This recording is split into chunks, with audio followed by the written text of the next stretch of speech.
नमस्कार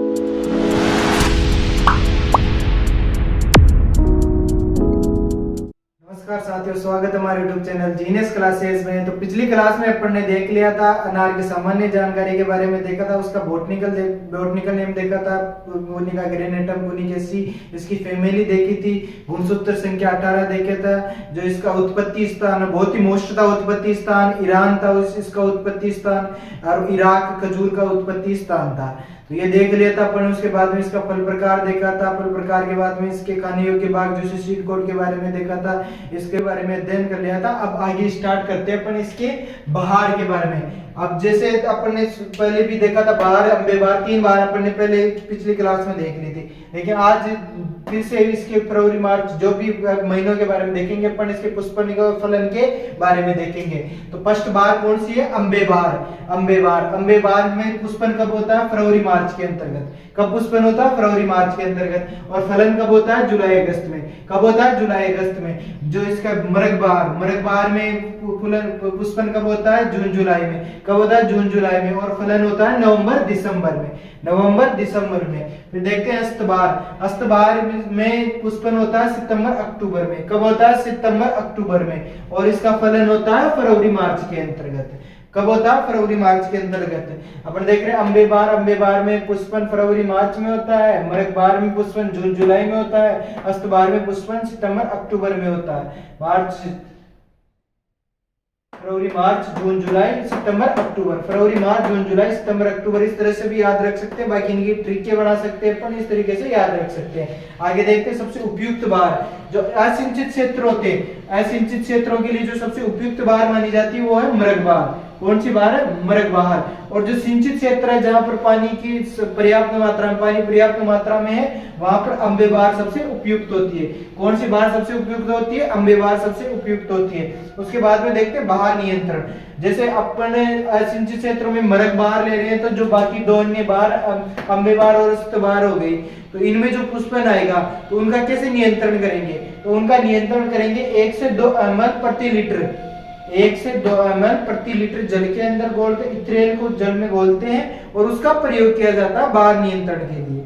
किसका प्रयोग किया जाता है? 1 से 2 मिलीलीटर प्रति लीटर इथ्रेल का प्रयोग किया जाता है।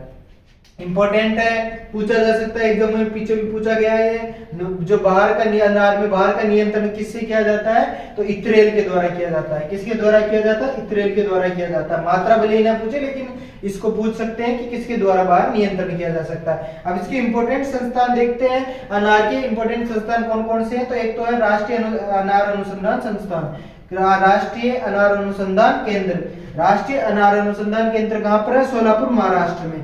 कहां पर है? सोलापुर महाराष्ट्र में राष्ट्रीय अनार अनुसंधान केंद्र है अनुसंधान केंद्र। और अनार उत्कृष्टता केंद्र कहां पर है? अनार centre of excellence Punika granatum, तो ये है डिंडोर बस्सी के अंतर्गत। कहां पर है? डिंडोर बस्सी में। डिंडोर बस्सी कहां पर है? जयपुर में। एक बार वापस रिवीजन कर देता हूं इसका। बहार में 3 बहार है, अम्बे बहार, मरग बहार और अस्तबहार। जो अम्बे बहार है वो सिंचित क्षेत्रों के लिए है, और असिंचित क्षेत्रों में मरग बहार सबसे इंपॉर्टेंट मानी जाती है। फिर देखते हैं जो अम्बे बहार में पुष्पन होता है फरवरी मार्च के अंतर्गत होता है, जो मरग बहार होती है उसमें जून जुलाई में होता है, और अस्तबहार में सितंबर अक्टूबर में होता है। जो अम्बे बहार होती है उसमें फलन है जून जुलाई अगस्त में होता है। जो मरग बहार होती है उसमें फलन होता है नवंबर दिसंबर के अंतर्गत, और अस्तबहार में फलन होता है फरवरी मार्च के अंतर्गत है।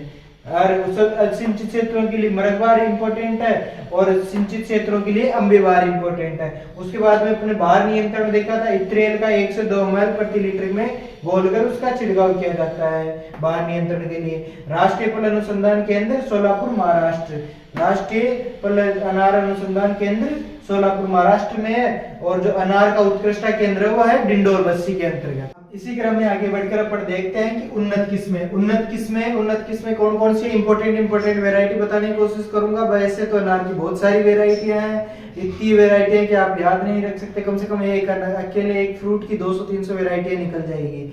लेकिन जो एग्जामों में पूछी जाती है, जो मोस्ट इंपोर्टेंट वैरायटी है वो बताने की कोशिश करूंगा। फर्स्ट वैरायटी है भगवा।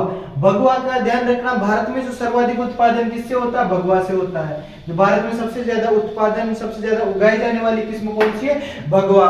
फिर उसके बाद में देखते हैं रूबी। रूबी एक है पूसा रूबी। पूसा रूबी कौन किसकी है, टमाटर की है, लेकिन जो रूबी वेराइटी है वो किसकी है, अनार की वेराइटी है। जो पूसा रूबी है वो है अनार, जो पूसा रूबी वो तो टमाटर की है, कंफ्यूजिंग वेराइटी है, कई बार कंफ्यूज हो जाते हैं। तो जो पूसा रूबी है वो टमाटर की वेराइटी है, लेकिन जो रूबी वेराइटी है वो अनार की वेराइटी है। उसके बाद में देखते हैं गणेश, ज्योति, अलादी, ढोल का याद रखना दोस्तों। गुजरात में सबसे ज्यादा, गुजरात में जो सबसे ज्यादा उत्पादन, सबसे ज्यादा उगाई जाने वाली वेराइटी कौन सी है, ढोल का। गुजरात में सबसे ज्यादा उगाई जाने वाली वेराइटी ढोल का। उसके बाद में देखते हैं कांदारी। कांदारी के बारे में विशेषता बताता हूं मैं आपको। कांदारी का जो छिलका होता है बहुत ही कठोर होता है।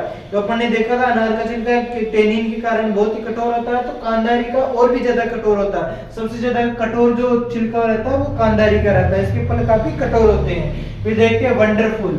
वंडरफुल वंडरफुल पेपर फल, पेपर फल। उसके बाद में देखते हैं मर्दुला। मर्दुला, अरक्ता। अरक्ता, अरक्ता ये इसके बारे में विशेषता ध्यान रखना, ये रंगहीन वेराइटी है, रंगहीन।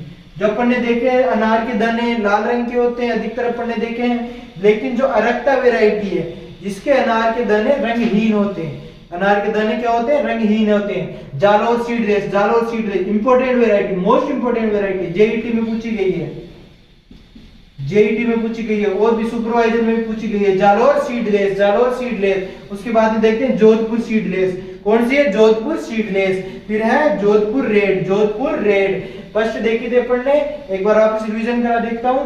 बगवा, बगवा के बारे में अपन ने देखा था, भारत में सबसे ज्यादा उत्पादन इसी का होता है। रूबी, गणेश, ज्योति, अलादी, ढोलका, कांदारी, वंडरफुल, पेपर फल, मर्दुला, अरक्ता, जोधपुर सीडलेस, जालोर सीडलेस। उसके बाद में जोधपुर रेड। एक बार वापस रिवीजन करते हैं। भगवा, रूबी, गणेश, ज्योति, अलादी, ढोलका, कांदारी, वंडरफुल, पेपर फल, मर्दुला, अरक्ता, जालोर सीडलेस, जोधपुर सीडलेस और जोधपुर रेड।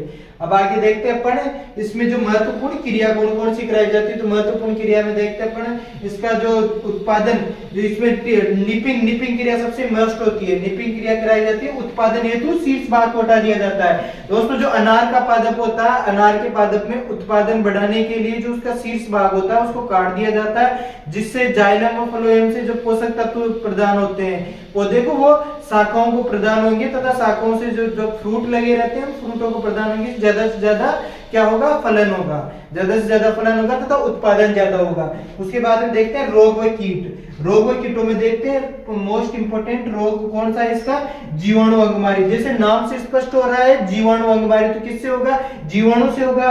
और जीवाणु का नाम क्या है, जेंथोमोनास एक्सिनोपोडीज स्पीसीज है इसकी, प्यूनिकेसी, प्यूनिकी। प्यूनिकी अपन ने देखा था, इसके बॉटनिकल नेम से स्पष्ट हो रहा है, अपने देखा पुनिका ग्रेनेटम, तो ये पुनिका। इसके स्पीसीज कौन सी है, पुनिका।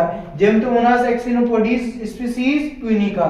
तो देखते हैं इसका जो नियंत्रण होता है, नियंत्रण किससे किया जाता है, तो स्ट्रेप्टोसाइक्लिन, स्ट्रेप्टोसाइक्लिन के 250 ppm का प्रयोग किया जाता है। क्या किया जाता है, स्ट्रेप्टोसाइक्लिन के 250 ppm का छिड़काव किया जाता है इसके नियंत्रण के लिए, जीवाणु अंगमारी के नियंत्रण के लिए। जो इसका प्रमुख कीट है, इंपोर्टेंट है, कई बार पूछा गया अनार की तितली का जो अपन ने नेम पूछते हैं, अधिकतर कौन नेम पूछते हैं, वीरोकोला आइसोक्रेटस। क्या नाम है इसका, वीरोकोला आइसोक्रेटस। जो अनार की तितली सबसे मोस्ट कीट है अनार का ही है, तो अनार की तितली, अनार की तितली इसका मुख्य कीट है। इसका नाम है वीरोकोला आइसोक्रेटस। क्या नाम है, वीरोकोला आइसोक्रेटस, वीरोकोला आइसोक्रेटस, वीरोकोला आइसोक्रेटस। एक बार वापस वैरायटी देख लेते हैं अपन, वैरायटी जल्दी से याद नहीं होती है। देख लेते हैं भगवा के बारे में मैंने बताया कि भारत में सबसे ज्यादा उत्पादन इसी का होता है। रूबी के बारे में बता दिया, और पूसा रूबी किसकी है, टमाटर की वैरायटी है। गणेश, ज्योति, अलादी, ढोलका, ढोलका के बारे में बताया, गुजरात के अंतर्गत सबसे ज्यादा जो उत्पादन होता है इसी ढोलका किस्म का होता है। कांदारी के दाने कठोर होते हैं। उसके बाद में देखते हैं वंडरफुल, पेपर फल, मर्दुला, अरक्ता। अरक्ता क्या है, रंगहीन वेराइटी है। क्या है, रंगहीन वेराइटी है, कलरलेस वेराइटी है। जालोर सीडलेस इंपोर्टेंट वेराइटी है, जेईटी में पूछी गई है। फिर देखते हैं जोधपुर सीडलेस और जोधपुर रेड। जो इसमें महत्वपूर्ण क्रिया होती है वो है निपिंग क्रिया होती है, उत्पादन हेतु शीर्ष भाग को हटा दिया जाता है, इसे निपिंग कहा जाता है। फिर रोग कीट देखते हैं, रोग में फर्स्ट है जीवाणु अंगमारी रोग। जीवाणु अंगमारी किससे होता है? जेमटोमोनास एक्सिनोपोडीज स्पीशीज है इसकी, प्यूनिका। फिर देखिए इसका नियंत्रण होता है, स्ट्रेप्टोसाइक्लिन के 250 ppm या 250 ppm का छिड़काव करते हैं इससे नियंत्रण करने के लिए। और इसका जो मोस्ट इंपोर्टेंट कीट है वो है अनार की तितली। अनार की तितली का क्या नाम है? वीरोकोला आइसोक्रेटस। क्या नाम? वीरोकोला आइसोक्रेटस। तो आज की क्लास में अपन ने देख लिया अनार के बारे में, वेराइटीज देख ली, इसकी जो बाहर थी वो अम्बे बहार, तीनों बाहर देख लिए अपन ने। उसके बाद में अपन ने रोग व कीट देख लिए, इसकी महत्वपूर्ण क्रिया देख ली। एक बार वापस से अनार का शुरू से लेकर एंड तक आपको रिवीजन करवा देता हूँ। अनार का बॉटनिकल नेम देखा था अपने, पुनिका ग्रैंडम पुनिकेसीज की फैमिली होती है। गुणसूत्र संख्या इसमें 218 होती है। जो इसका उत्पत्ति स्थान होता है, इंपोर्टेंट था उत्पत्ति स्थान ईरान होता है। उसके बाद में देखा था इसका जो फल प्रकार होता है, जूसी जो फल प्रकार होता है वो एरिल होता है, और जो इसका खाने योग्य भाग होता है जूसी सीड कोट होता है। उसके बाद में अपन ने देख लिया था इसके जो बाहर के बारे में, असिंचित क्षेत्रों के बारे में। तो असिंचित क्षेत्रों में तो कौन सी? मृगबहार सबसे इंपॉर्टेंट होती है, और सिंचित क्षेत्रों में अम्बेबहार सबसे इंपॉर्टेंट होती है। उसके बारे में देखा। उसके बाद अपन ने इंपॉर्टेंट किस्में देख ली। इंपॉर्टेंट किस्मों में भगवा, डोलका, अरक्ता, जालोर, सीडलेस, कांदारी, इन वेराइटीज को याद रखना, इंपॉर्टेंट वेराइटीज है। उसके बाद में देखते अपन ने महत्वपूर्ण इंपॉर्टेंट क्रिया निपिंग, उत्पादन में जो इसको उत्पादन हेतु शीर्ष भाग को हटा दिया जाता है। उसके बाद कीट और रोग देख लिए, दो अपन ने मोस्ट रोग देख लिए। इसमें मोस्ट चीजें बताने की कोशिश की। अगर यदि कोई क्वेश्चन छूट गया होगा तो जो अपनी ऑनलाइन क्लास होगी उसके अंतर्गत वापस बता दिया जाएगा, क्वेश्चन आंसर में बता दिया जाएगा आपको। क्लास अच्छी लगी हो तो लाइक सब्सक्राइब कर दीजिए।